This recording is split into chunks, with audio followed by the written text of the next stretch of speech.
Good afternoon. I'm Ottawa City Manager Brian Silcott, and today I'm joined by Dennis Tharp, the Director of Utilities, and Tim Mathias, Ottawa Fire Department Chief. Today we'll be providing an update for ongoing operations and community shelter benefits and assistance for residents who are impacted by this power outage. We will be providing text updates every day at noon and a video update at 4 p.m. until power is restored to all customers. We also want to remind everyone that outside roofing companies have already come to Ottawa. This is a time when scammers will prey upon homeowners. Please remember that the state requires roofers to be licensed, and only licensed roofers can perform roof repairs in the city of Ottawa. If you have a question about a contractor, please contact our community development department at area code 785-229-3620. And with that, I will turn it over to Director of Utilities, Dennis Tharp, for an update. Yeah, good afternoon. I would start by saying thank you to the groups that have come and been a part of this effort to get everybody back in power with in the city. Baldwin City, Garnett, Gardner, Augusta, and then a crew from the Kansas Municipal Energy Agency also joined us today. Along that line, I would also like to point out that for everybody to understand, because I've been asked this question a number of times, why are we picking up debris? Well, those people that are picking up debris are not linemen. They are not the folks that we have working on our distribution system on any kind of regular basis. The line trucks and those people that you see in those trucks are the ones that are capable of that.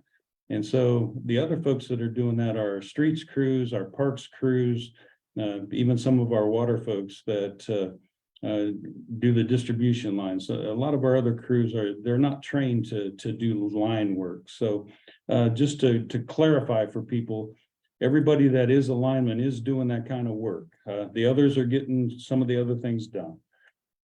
As of 3 p.m. today, we believe that we're down to about 1,000 people, somewhere between 600 and 1,000 people left to get on. We've got the rest of the day today, and really hopeful that we'll be very, very close by the end of the day tomorrow.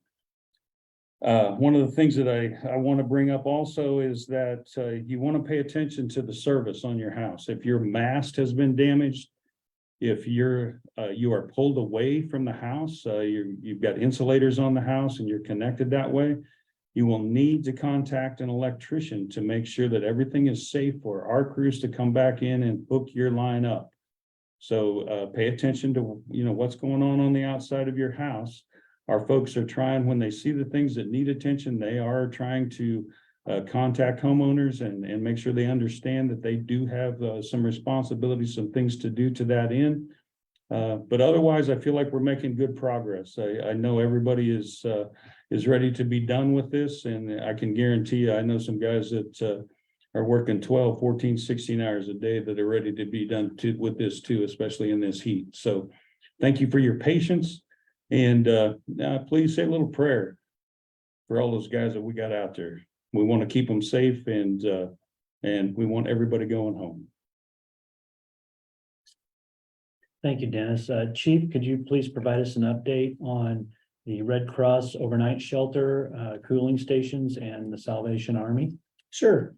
So we still are have the Red Cross overnight shelter in place. Last night we did not have anybody take advantage of the overnight situation. We have had people come in throughout the day to cool off and plug in their electrical devices and so forth. And so we reached out to the Salvation Army today, and they're going to distribute food at the Ottawa High School South Gym area. We have crews right out there right now setting that up, and it'll start serving 4 to 7 tonight, and then if it needed, it'll be again tomorrow. But we're doing our best to provide a meal for people and a cool place for people to come in And with the Red Cross shelter, overnight shelter, pets are allowed, but they have to be crated. And if they're out of the crate, they have to be on a leash within the facility and outside the facility. Recently, last couple days, we ran multiple calls for generators too close to a window, carbon monoxide calls. So just be mindful, keep those away from windows, yours and your neighbors. Typically, we ask them to put them out in front of your home or back off of the house. Multiple calls were on the back decks or under porches, and you just need to get that away from the house. So Red Cross the center will be open, depending on how many people we have tonight use the facility. If we have people use the facility and the outage is still ongoing, then Red Cross will maintain the shelter. If we do not have anybody use the facility tonight, overnight, we will have to look at possibly closing it tomorrow. But there'll be further information come out about that. Thank you, Chief.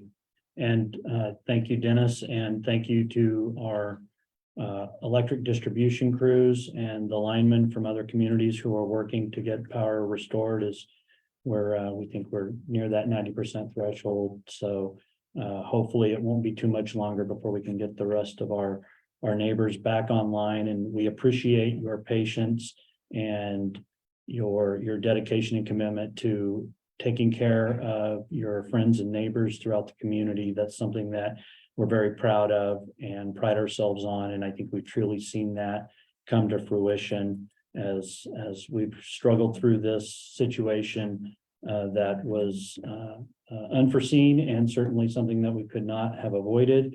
But I thank everyone for your patience and want to remind you that if you have debris down, please bring that curbside and place it horizontally to the curb so that our public works crews and the public works crews from Garnett and Baldwin City can assist in the removal of that. It will be some weeks before we're able to fully get everything removed from the curbs around the entire community. So we thank you.